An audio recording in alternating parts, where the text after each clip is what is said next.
Government delivers as one. There is only one government.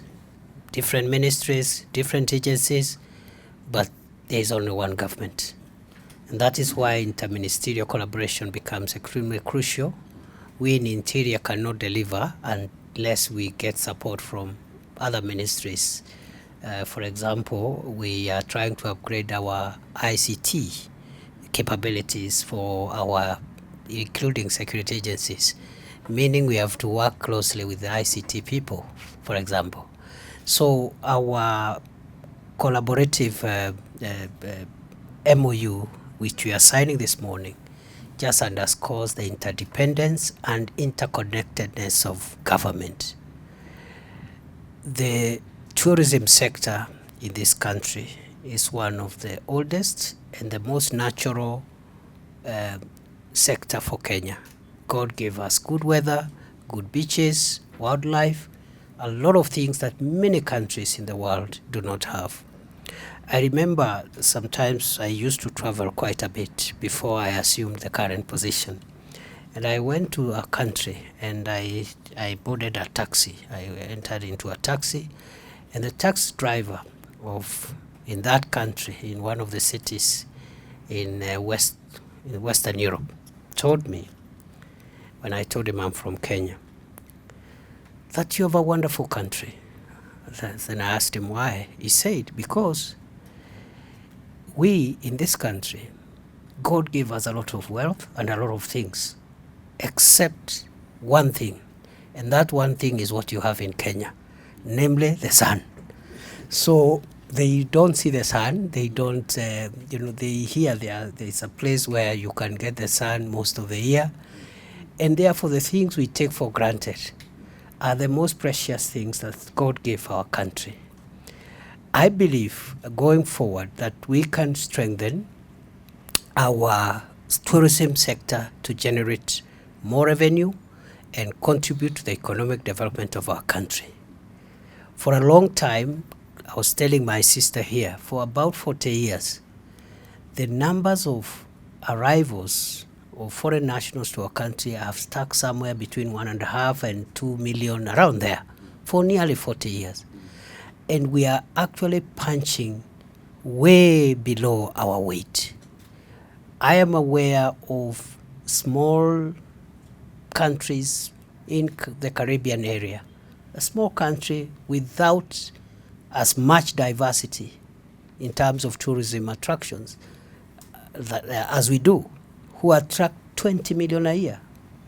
Some countries in Europe are doing 60, 70 million, places like France and other places. So it is possible to get out of this under 2 million statistic, which we have had for 40 years. And the target, therefore, of this administration, as my sister has pointed out, is to achieve 5 million by 2027. And I believe going forward into the next phase of this administration, we should be targeting 10 million by 2032. That is my desire.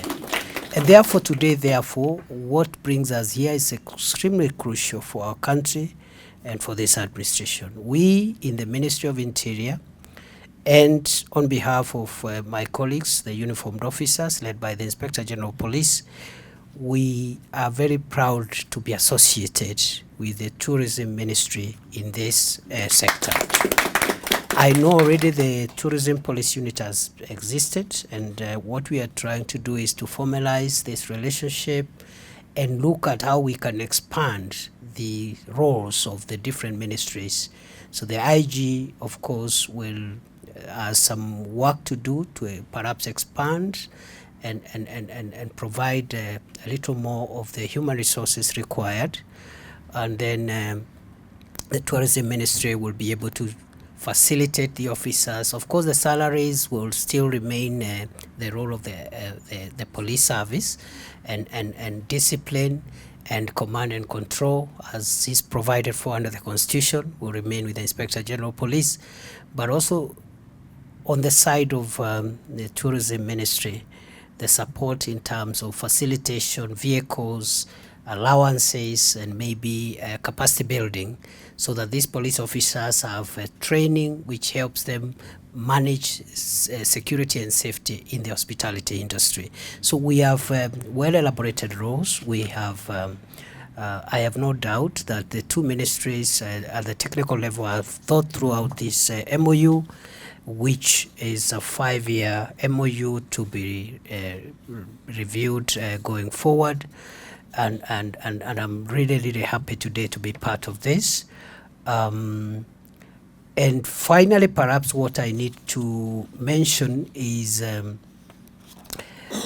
I think the future of our security as a country is in more specialized units for special sectors, because whereas security and public safety is generic, there are certain specific sectors that require our security agencies to be trained and wired to respond to the needs of that sector. So what you've done with what we are doing today with Tourism Police Unit is what we need to do, IG, and I have spoken to you about this, with also other special sectors. And I have in mind, for example, the new unit that we have established to support the mining sector. The Mining Police Unit is a critical unit which aims at protecting the country's critical resource called minerals, critical minerals and critical wealth of the country. And therefore, for us to secure that resource, we need police officers, not just who are trained in general security, but in how to protect precious wealth and critical minerals. So I think this is the way to go. And I'm very happy, therefore, that we have reached here. I don't want to spend a lot of time. Today is not the day to talk, it's the day to sign. And I'm ready to sign. Thank you very much.